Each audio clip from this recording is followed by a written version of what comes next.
The Hippodrome was the center of Constantinople's public life. Conceived as a stadium for chariot racing, it could hold as many as 100,000 people. The construction of the Hippodrome had taken place over centuries.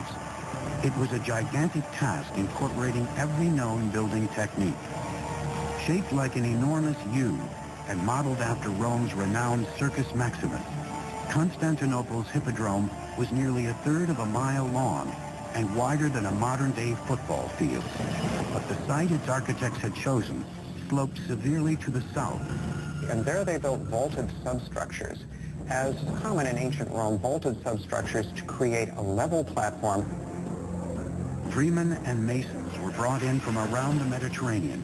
Their first task, to build the substructure's arched wall 4 stories tall.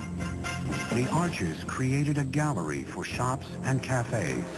Above the substructure, 2 tiers of columns and more than 30 stone rows surrounded the sand-covered racing track.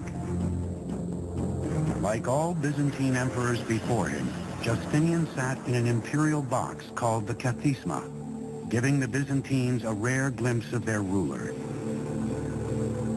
It was a combination of sports stadium, public spectacle stadium, imperial propaganda, pulpit, all those things. It could seat huge numbers of people.